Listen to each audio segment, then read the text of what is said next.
Hi guys, మీ అందరికీ మా channel star arts art తరపు నుండి హార్టీ వెల్కమ్.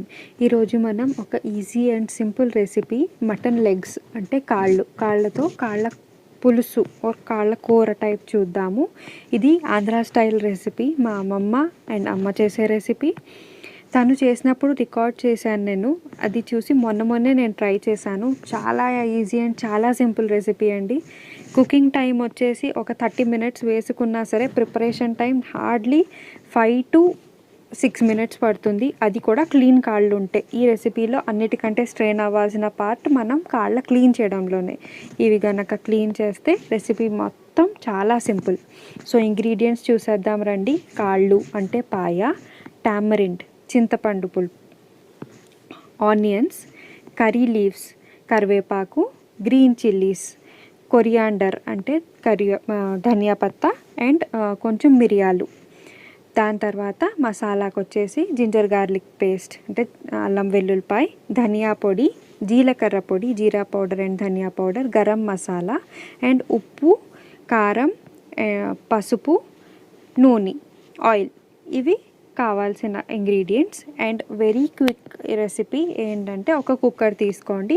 ఈ రెసిపీ కుక్కర్లోనే చేయాలి కాబట్టి కుక్కర్ తీసుకుని దాంట్లో కాళ్ళు అండ్ ఆల్ ద ఇంగ్రీడియంట్స్, నేను ఇప్పటివరకు చూపించిన అన్ని ఇంగ్రీడియంట్స్ దీంట్లో వేసేస్తాం ఎక్సెప్ట్ చింతపండు పులుసు ఆర్ టామరిన్ పల్ప్. అది తప్పించి మిగతా ఇంగ్రీడియంట్స్ అన్నీ కుక్కర్లో వేసేయండి. లైన్ బై లైన్ చూడండి, నేను చూపిస్తున్నాను, మళ్ళీ చెప్తాను కూడా మీకు. కుక్కర్లో ఫస్ట్ మనం కాళ్ళు వేసాం, ఉల్లిపాయలు, కరివేపాకు, పచ్చిమిరపకాయలు, పసుపు, కారం, ఉప్పు ఇప్పటివరకు వేసినవి. ఇప్పుడు మిరియాలు వేస్తున్నాము,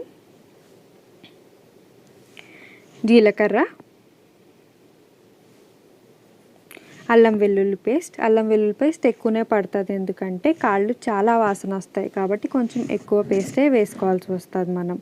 ఇప్పుడు దీంట్లోనే మనం ఈ కూరకు సరిపడా ఆయిల్ అంతా ఈ టైంలోనే వేసేస్తాం. తర్వాత సరిపోతే అడ్జస్ట్ చేసుకోవచ్చు, బట్ మ్యాక్సిమం ఈ టైంలోనే వేసేస్తాం. కొంచెం ఎక్కువే నూనె పడుతుంది. మేము ఇక్కడ ఒక 3 to 4 స్పూన్స్ వరకు ఆయిల్ వేసాము. వేసిన తర్వాత క్విక్గా ఒకసారి మసాలా అంతా కాళ్ళకి పట్టేలా కలిపేసుకోండి. సో ఈ కాళ్ళు ఉడకాలంటే మనకి కనీసం 8 to 12 విజిల్స్ పడతాయండి. ఇన్ కేస్ కాళ్ళు లేతగా ఉంటే 8 విజిల్స్ సరిపోతాయి, లేదంటే కొంచెం ఎక్కువ విజిల్స్ వేయించుకుందాం.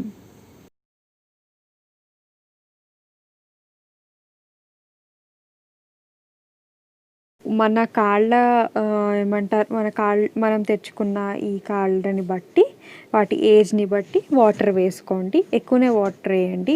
ఇది అన్నంలో తినచ్చు, మనం రోటీల కిందలో తినచ్చు అండ్ నార్మల్గా ఉట్టిగా కూడా తినేసేయచ్చు. చాలా హెల్దీ అండ్ చాలా ఈజీ రెసిపీ. సో ట్రై చేయండి.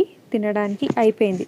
ఇప్పుడు మనం విజిల్స్ వేయించేసామా, ఇంకా అయిపోయింది మన కూర. దీంట్లో మనం చింతపండు పులుసు వేయాలి. లాస్ట్ స్టెప్ ఇదే. చింతపండు పులుసు వేసి పొయ్యి మీద ఒక 5-10 మినిట్స్ ఉంచి దింపేసుకోవడమే. ఇదిగోండి, మనం ఇప్పుడే కుక్కర్ నుంచి తీసాం కదా మూత, దీంట్లో చింతపండు పులుసు వేసేసుకుందాం. ఇప్పుడు ఆల్మోస్ట్ కాళ్ళు మనవి ఉడికిపోయినట్టే కనిపిస్తున్నాయి. అఫ్కోర్స్ కాళ్ళు చూస్తే తెలియవు, మనం టేస్ట్ చేసేంత వరకు ఉడికాయో లేదో అంతగా తెలియవు కాబట్టి. ఇప్పుడు దీంట్లో స్టవ్ వెలిగించేసి కొంచెం బబుల్స్ వస్తున్న టైంలో చింతపండు పులుసు వేసేసుకుందాం మనం. ఇంకోండి, మీకు నచ్చే పులుపు ఎంత అయితే మీరు తినగలరో దాన్ని బట్టి వేసుకోండి. నేను ఎక్కువ పులుపు తింటాను కాబట్టి ఎక్కువ పులుసే వేసుకున్నాను. మీకు అంత పులుపు ఇష్టం లేకపోతే తక్కువ వేసుకోండి. సో ఇది కనుక కర్రీ బాగా థిక్గా అనిపిస్తే ఎలాగో వాటర్ వేసుకుంటారు. లేదు బాగా పల్చగా ఉంటే ఇంకొంచెం ధనియా పొడి స్టేజ్లో వేసుకోండి. అండ్ గరం మసాలా ఎండింగ్లో. ఇంకా కర్రీ అయిపోయింది కాబట్టి గరం మసాలా వేసేసుకుని దీంట్లోనే కొంచెం కొత్తిమీర వేసేసుకుని, చాలా ఎక్కువ కొత్తిమీర పడుతుంది. ఎక్కువ కొత్తిమీర వేసుకుంటే బాగుంటుంది కూడా. నేను ఇక్కడ ఫ్రోజన్ కొత్తిమీర యూస్ చేశాను. మీరు ఫ్రెష్ కొత్తిమీర దొరికితే ఫ్రెష్ కొత్తిమీర వేసుకొని ఆఫ్ చేసేసేయండి. చింతపండు పులుసు వేసిన ఒక 2-3 మినిట్స్కి మనకి ఆయిల్ తేలిపోతుంది. సో ఆ స్టేజ్లో మనం కొత్తిమీర వేసేసుకొని కొంచెం గరం మసాలా, కొత్తిమీర వేసుకొని ఆపేసేయడమే. అయిపోయింది కూర. చూడండి, చెప్తుంటేనే మీకు సింపుల్ అనిపిస్తుంది కదా. నేను చేశాను కాబట్టి మొన్నే నేను మళ్ళీ ఈ వీడియో చూసి చేశాను కాబట్టి అబ్బాయి ఎంత త్వరగా అయిపోయిందో అనిపిస్తుంది. అందుకనే నేను ఇన్సిస్ట్ చేస్తున్నాను మీకు. ఈ రెసిపీ నచ్చితే లైక్ చేయండి, షేర్ చేయండి, మీ సజెషన్స్ మాకు చెప్పండి. Thanks for tuning in. ఈ వీడియో నచ్చింది అనుకుంటున్నాను, ఈ రెసిపీ నచ్చింది అనుకుంటున్నాను.